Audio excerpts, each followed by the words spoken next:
I'm a soul that's having a human experience, I must know how to do this human experience, no matter what's presented to me. So I started realizing that I must have the tools inside of me, not tools outside of me, like doing things, but something inside of me that can help me get through situations, I say neutral or better, and lead me toward what I want.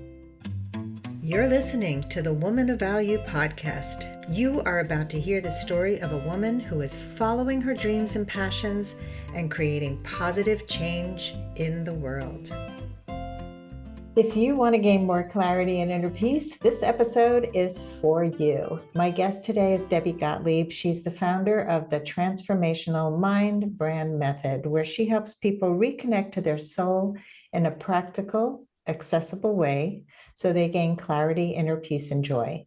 She's trained in psychotherapy, spirituality, yoga, breathwork, and has over 14 years of experience in her private psychotherapy practice. She was awarded the Best Psychotherapist in Fort Lauderdale, Florida. Welcome to the podcast, Debbie. Nice to be here, Sandy. So, Debbie, what does woman of value mean to you? For me, a woman of value is someone who listens to their inner voice, who really, really trusts themselves and their intuition and their inner guidance. I find that most people that I speak to ignore this part of themselves. And I feel that in order to really have value in the world, you have to be authentically you. And in order to be authentically you, you need to get in touch with the deepest part of you, your essence. And that is the only way that you can really make an impact, be yourself. And make an impact could be in a big way or a small way, just by doing something that feels so aligned that the other person feels it. It's so important to be authentic, to trust your inner voice, to trust your intuition. Unfortunately, most people not only don't trust those things, but they don't even know how to find them. And this work is so important because until you do, you're some version of yourself that is actually not fully you. It's possibly to fit in, to be liked, to mimic people that you admire. But once you really connect to that true self, it's incredible what happens. You really are living aligned with who you're supposed to be in the world. 100%. So tell us about your pivotal moment or moments that led you to finding your value, your voice. Maybe 7 or 8 years ago, I would say this was a pivotal moment that helped me understand things differently. I was going through a breakup and a financial struggle, and I was really struggling with it. And I've been a therapist for over 14 years, so I have a lot of tools on how to cope with life. And so I was doing everything right. I was going to the gym, I was taking walks, I was calling a friend, I was listening to podcasts. And I was feeling better, but then yet again, maybe later that day or the next day, felt scared again, down, like nervous, anxious, and it just kept coming back. So I thought to myself, I didn't sign up for this. And when I thought that, I remember I was sitting on my couch and I had that thought and I didn't really understand what it meant at first. And then it came to me that I'm a soul having a human experience. This is what it is for me. If I'm a soul that's having a human experience, I must know how to do this human experience, no matter what's presented to me. And so that was like an aha moment for me to help me start seeing things in a different way. So I started realizing that I must have the tools inside of me, not tools outside of me, like doing things, but something inside of me that can help me get through situations, I say neutral or better, and lead me toward what I want. And this way of thinking helped me develop what I call the MindBrand Method, which is basically a way to get out of that overthinking mind that keeps you stuck, anxious, nervous, all of those beautiful things, and instead connect to that deeper part of us, which I call the soul. You don't have to call it the soul. You can call it your inner being, your inner wisdom, feeling centered, aligned. It doesn't really matter what the word is. I happen to like the word the soul, but again, it doesn't matter what the word is because I don't see it so much as spiritual. I see it as very practical. It's logical to me that we have something inside of us that can lead the way, that can help us through every situation. And, you know, these human situations that come up, they're not shocking to the soul, is how I see it, right? The soul came in here to have a human experience. It means all the human experience, not just the good things, but also the things that aren't that great, right? And we must know how to navigate those as well, innately. So that helped me learn how to do it. So now whenever I'm in a situation, no matter what it is, when I'm connected to the soul, I'm neutral or better. And that's what I teach people. It's interesting how you had these thoughts. I didn't sign up for this. It led you to the process that you now use for yourself and for others. So can you tell us a little bit about how it works? I'm going to talk more about it because it's harder to just sort of say exactly how it works. But the idea is this. I say we have 5 universes we can live in any moment in time. 4 are mind created and they disconnect you from your center, and 1 is connected to your center. So if you can understand that whenever you're having an issue, whatever the issue is, the way we approach it typically is to try to resolve the issue. And if that works, the first maybe 5 times that you try it, then great. You don't need anything else to do because now you've moved on. But what I find is people talk about things for years, months, days. And that to me tells me that the mind, which is our useful friend, right, is now not helpful in resolving this particular issue. So now if I'm not going to use my mind with my reasoning, analysis, the typical ways we address issues, what do I do? And I say, well, if your mind is not helping you, because you can see, like I did, that after, a few weeks, I was busy with the same issue every day or every 2 days, feeling the same way, this can't be right. So now I need to figure out something else. And so instead of being busy with the issue, you actually leave the issue, come back to the soul, and then let the soul give you the guidance you need in order to address these issues. So that's sort of one big concept. I break down in my book, which is called How to Trust Your Inner Voice, how, the 4 different mind-created universes that exist and how they suck you in without realizing it. Because most people don't even realize that they're trapped. Most people talk about the things that are bothering them and the other person listens and says, yeah, that makes so much sense. And we feed off each other and it makes us feel a little bit better because we're being heard. But ultimately, we're still talking about it the next day, the day after, busy with it, worried about it. Then clearly we haven't really moved through it. So the beauty of working with the soul is that it's more immediate because the soul is not bothered by most human situations. So when you're connected to that part of you, it dissolves the other in a very natural way. I say it's very similar to like when you have a cut and your body knows how to heal the cut, right? Like it will scab, right? Then it will come off. Like it knows how to naturally heal you. So I believe that your soul knows how to naturally help you move through situations as long as it's not blocked by the mind, that like overthinking, ruminating mind. Yeah. So I'm thinking in terms of the body, like what we hold in our body in general. Is it similar to holding emotions in our body, holding trauma in our body, and learning how to release it? It's similar but different. So the way I see it is, I'm a holistic psychotherapist. And on my website, I say I do mind, body, soul. And the truth is, until I figured this out, I was really only doing mind and body, right? The mind is the obvious. Everyone does the mind. The body is, I like somatic work a lot. So I'll have people breathe into something and then breathe through it.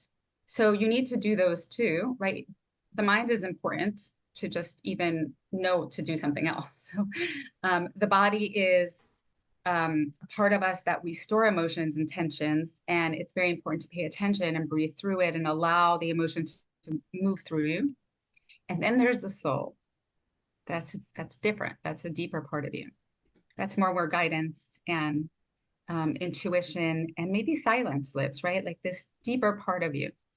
So I would say that the body is extremely important. If you're not willing to go through the human experience, you're not going to really get out of your mind. You cannot move from the mind to the soul. That will never happen. It has to be mind, body, soul, because you have to be willing to live life.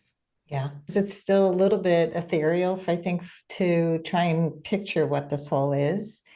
If you can maybe talk about your own experience, like how you went from mind, body to soul, just or a client or patient of yours who was struggling with something else, just so people can have a more the ability to put it into context. Let me see if I can explain it in this way. So let's say you're worried about an event that's happening at work, okay? And you feel the worry in your body. Okay, so first you think in your mind, what should I do? Let me, I'm worried because last time at this event, I didn't know anyone, I didn't speak to anyone. So now I'm worried that that's going to happen again. So I understand where it's from. That's very mind, right? That's cognitive behavioral. Let me talk myself into a different way of thinking. Let me imagine that it will go better, right? Things like that. Then you have the body, where you want to breathe into the body, into this nervousness, right? So that it could be released, or you can get a message from whatever is happening. So that's the body part. And then when you're talking about the soul, you're basically allowing the thoughts to occur. You're allowing everything to happen, but you are, I say, turning your eyes inward. So you're imagining that your eyes are making a U-turn, is how I teach it, inward, and it lands on your third eye, and your focus is inward as you're allowing everything else to occur. This is just a very basic explanation, but and so what ends up happening is that you are more aligned with this understanding that there is a deeper part of you that's going to help you through. You don't rush it. And at the same time, you may still have those thoughts, you may still have those emotions, all those things might be happening, but now you're more watching it than anything else, and then coming back to that silent place inside. And through this process, it a lot of times just disappears, because a thought is not really real. It's just this, it's like they equate it to clouds. So it just sort of comes and goes. And so through this process, you start seeing how it comes and goes. You might even forget what you were doing. And this allows the space for you to now look at the situation differently, to be able to say, oh, okay, this is what I need. Or to let that intuition come to say, oh, this is what I need. Okay, now an example came up for me. I had a client who was meeting friends. She has social anxiety, and she was meeting friends, and she was really worried about it.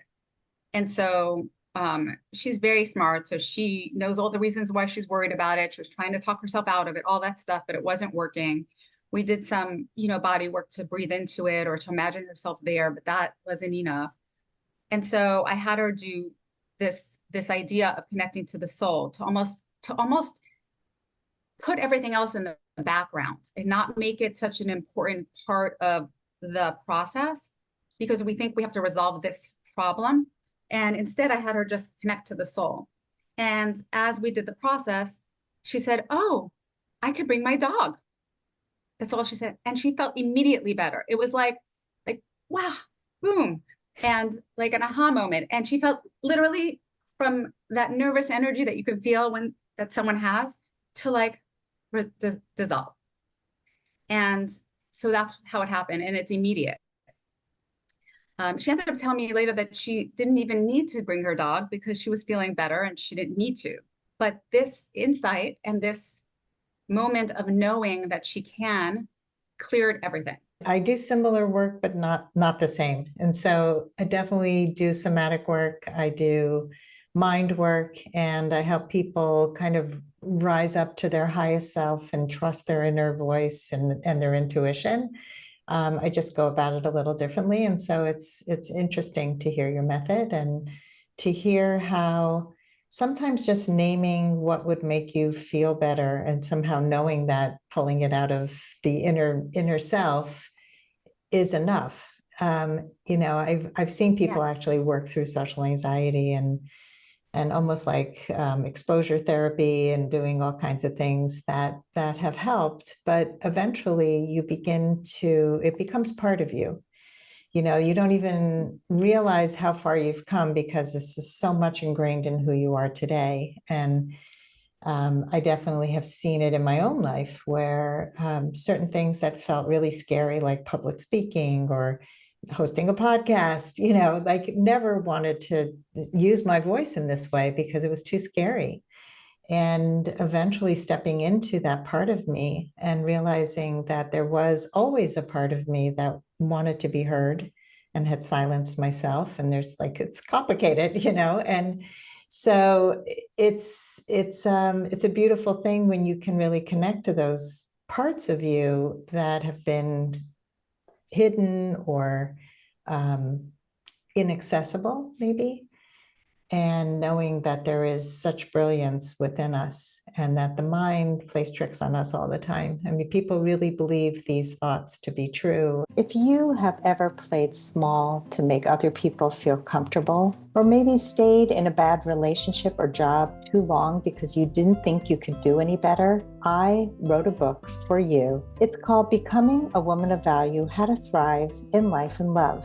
Each of the 30 chapters contains a life lesson, a story, and an exercise to bring you closer to reaching your full potential. Becoming a Woman of Value is available on Amazon in paperback and Kindle. I was watching American Idol, which I really don't religiously watch, but I got into it this past year, and it's always fascinating to me to watch competitions because the ones who win are the ones who do find that uniqueness, that part of them that they really start to own and just have confidence in. And it's not easy, they have to be coached to find it, but those are the ones that you really listen to and think, oh, they sound unique, they sound different, they sound like they mean it. There's sincerity in the way they sing. And yeah, so I look at that and I think you can really draw a lot of parallels to how we live our lives outside of a competition. Yeah, absolutely. I think that people aren't trained in this way at all. They don't even know this concept. It's great that you can see, and I think that it's true when you watch an artist, right? Like a singer or a dancer, you can feel their heart, right? You can feel their authenticity. And this is inspiring, right? And it sometimes inspires the person watching to tap into their own, inner uniqueness or inner voice. So I think that it's at least it's accessible in this way, but it's not really taught. Mm-hmm. So that's what's missing. I feel that the soul is the missing ingredient for mental and emotional wellness. I really do. I think that people think they have to struggle. I hear even this morning, I went to the gym and I heard someone asked, "How are you doing?" And they said, another day, like that, like another day. And not that it's bad, I understand it, but they don't know that they're the soul. The soul helps you live in the present moment because the soul is the present moment. So there's no other way. If you're connected to the soul, you're in the moment. When you're in the moment, you feel the energy of the moment. You feel life. We're a piece of life. And so when that happens, you can't really say, "Oh, it's another day," because that's the mind thinking. It's a complete disconnection from the deepest part of us that's very vibrant and alive. Mm-hmm. And I think people don't even know that this exists for them. It's literally right here. They can access it at any time. And even if they're going through a hard time, that part of them can help them be, like I say, neutral or better. Yeah. So like this, they don't have to suffer, right? Because there's a lot of pain that we go through, different things happen, but the suffering part of it is the mind, Mm-hmm. right? The thinking about it or wishing it was different or, ruminating that creates so much hardship and so much pain, extra suffering that doesn't have to happen. So I really feel like since this has been, I say it's a gift that was given to me, because I feel like I don't know how I had this aha moment. I believe like I didn't have the aha, like the aha moment was given to me, and I feel very blessed by it, which is why I share it, because I think people don't even know that it exists. Hmm. Yeah, it's a beautiful thing. I'm wondering, I'm thinking about psychedelics because I know that a lot of people have this kind of experience where everything, all the blocks are lifted, like especially guided therapy through psychedelics. What are your thoughts on that? So with psychedelics, I feel that yes, that happens, but then they're not present. They're not able to be as alert necessarily when they're on psychedelics. So that missing ingredient, that's a missing ingredient, in my opinion. So although yes, you can get that experience, but the idea is that you'll get the same experience connecting to the soul with less money and no side effects, and also you're able to be very alert. So I have cats and I sometimes watch them, and if I had to explain it, they're literally, well, two ways I can explain it. One is like they'll be sleeping, but a moment later they'll be up and going, right? Because they're able to be completely present in a moment, or if you've ever seen a cat like waiting to attack something, or, they sit very patiently still, and then they're very vibrant and alive. So I see it similarly. I don't know if it's the best example, but where when you're connected to the soul, there are a lot of times there's nothing to do necessarily, right? Like there's no action we have to take. But when there's time for action, it's full action, complete, focused, because it's coming from the soul. It's Mhm. coming from the deepest part of you. You're on mission. You're not thinking, oh, I have to do this and I don't want to do this. I mean, that's the mind, but it doesn't really happen when that impulse inside you just says yes. You just, it's complete. Yeah, yeah. I think that just to clarify about the psychedelics, I hear what you're saying. I also know people who've experienced psychedelics and it's changed them forever. So when they are not on psychedelics, they actually have this new way of looking at the world and looking at life and just approaching things. So they're able to draw on that experience over and over. So not to dwell on psychedelics, but I just No, was, I'm you not, know. I'm not, I don't think it's one or the other. Like, I'm not really a fan of one or the other. Like, this is the right way. This is it. Mhm. I mean, I've done psychedelics myself. I've done ayahuasca. So, I mean, I've had other experiences, and Mhm. you know, I think everything has value. Yeah. So it's not one or the other, for sure not. Mhm. If people feel pulled, I mean, if your inner guidance tells you psychedelics, then that's fine, psychedelics. And there's nothing wrong with it. And actually it's useful. I have some clients that have done it, and they do it every time they need like a big shift. And that's completely fine. So I don't know that it's one or the other. But what I Mhm. could say about the soul is accessible in the moment. So it's not like you have to go somewhere or do something very specific. Um, and and psychedelics might be even a little more extreme experience, right? Because the soul it could be subtle. It's usually very subtle shifts that you don't even realize that's happening, which a lot of my clients tell me they don't even feel like they're doing anything, and suddenly they're responding differently to situations. Their husband, they're calmer, they're more present, and they don't feel like anything happened. I'm like, Mm. great, that's how it should be. Yeah. Yeah. Interesting. All right. Yeah. So you're doing this awesome work today and teaching this method to people. What is on the plan for the future? So right now I have a book out. So I would love to speak about the book and the method and share it with the world. So that's one thing that I'd like to happen. I do wellness retreats, so I'd like more of that.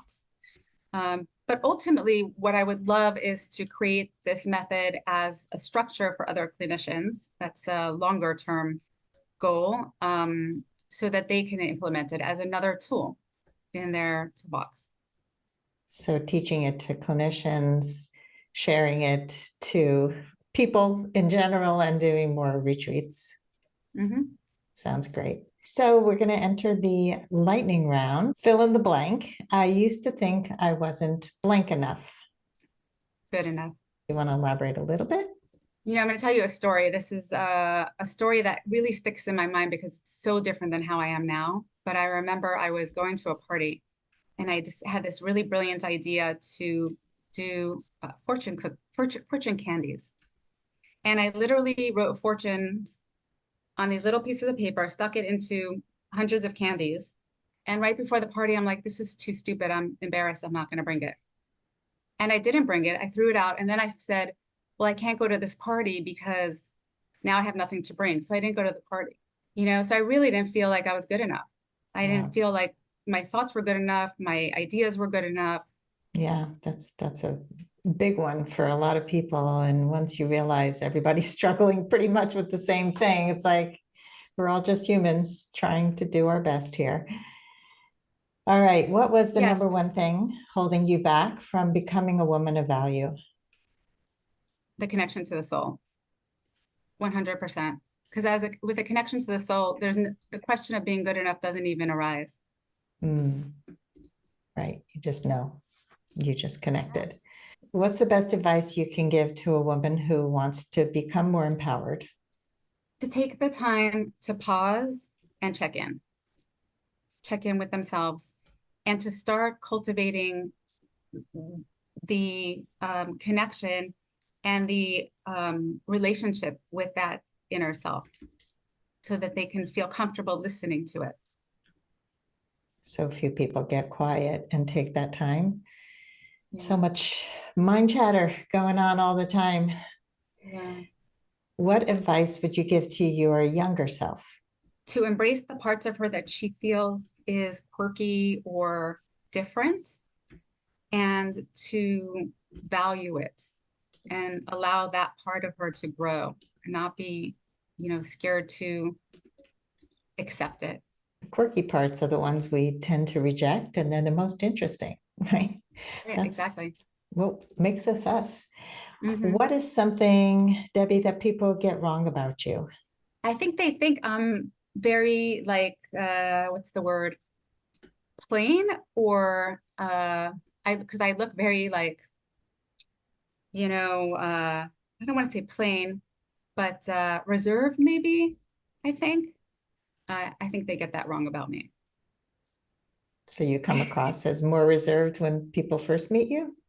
I think so. Or I think a little reserved, a little shy, I don't want to say conservative, definitely not conservative, but I think they don't think that I have a more a wild or adventurous side. And I happen to have a very adventurous side. So I don't think people can see that from looking at me. Yes, there's more underneath the surface, which is always cool. Exactly. get to peel the onion. And finally, Debbie, how would you like to be remembered? As the person who helped you connect to your soul. Beautiful. So Debbie, tell us how people can find you. So I have a website. It's called thedebbiegotlieb.com. So it's THEDEBBIEGOTTLIEB.com. And there you'll find out about my wellness retreats, my book, my online courses, my psychotherapy practice. So it's one place to find out about everything I do. Awesome. Well, thank you so much, Debbie, for coming on the show and teaching us about your MindBrand Method and how you discovered it and how you help people to really connect to their mind, body, and soul, which is such important work. It was such a pleasure to be here. Thank you so much. Thank you. And thanks everybody for listening. If you love our show, please give us a high rating and review on Apple Podcasts or wherever you listen to podcasts. Share this with a friend and remember to be a woman of value. If you would like to step more fully into your value, grab a free copy of The Ultimate Guide to Becoming a Woman of Value on my website, thewomanofvalue.com. Just click the link at the top of the homepage. And if you haven't already done so, be sure to click the subscribe button in your listening app. And if there's something in this episode that inspired you, please share it with others, because the more we share these inspirational stories, the more women of value we will have in this world. I'll see you next time.